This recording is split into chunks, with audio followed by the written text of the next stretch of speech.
Universities teach us to be realist, rationalist, skeptical. We have models, frameworks about change. And I often wonder if this is the right mindset when we're dealing with challenges like changing our own life. Those maybe we need bounded rationalities, but maybe we need more. Maybe we need big questions, questions that we ask without hope for an answer, questions that we ask while we figure things out. My friend David would call those living questions, questions that we ask not to get an answer, but to live in the answer. Questions that we ask while we try to figure things out, while we try stuff. In times of change, we need living questions to live in the answer. What are the possibilities for the future of these organizations? Questions of acceptance and possibilities.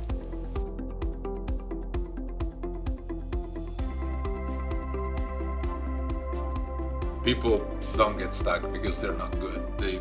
They get stuck because they're trying to move something that is very meaningful, often for them themselves, in a system that is not designed for that. And so I think that is really important to realize. Those of us that work in leadership and change, we tend to talk in great and optimistic terms about the possibilities for change. And we often fail to have enough respect for the pain of adjustment and the dynamics of losses that changes bring. Rather than reverence, we talk about change in pretty optimistic terms. And we refer to the dynamics of not changing in pretty disrespectful ways.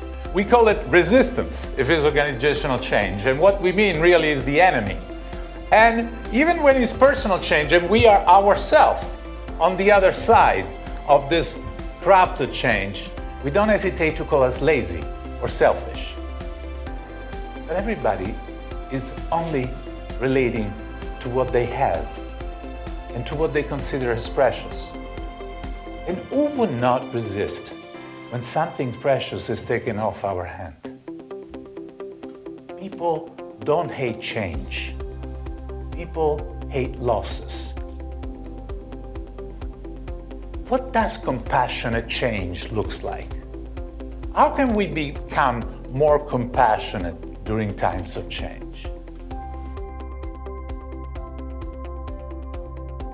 I can tell you that a lot of this work is personal because, this fake distinction between personal change and organizational change is more in course book and syllabus of university, because in reality, you deploy yourself as an individual. And in deploying yourself as an individual, you make change in the context where you are. So they are much more connected than you imagine, which is the reason why I love this work so much. As an executive coach, I think that there is a possibility to really work on both while you're doing the work. Relearning is the work of change.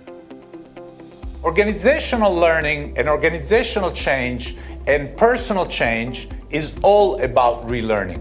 Organizational change and personal change is relearning. How do we move from an entrenched set of identities into a more open and experimental mindset? How can we fight for what is right and hold on and be open to other values so that we can consider them? Relearning is the work of change. In other words, how can we be more spacious? What if we can be more spacious?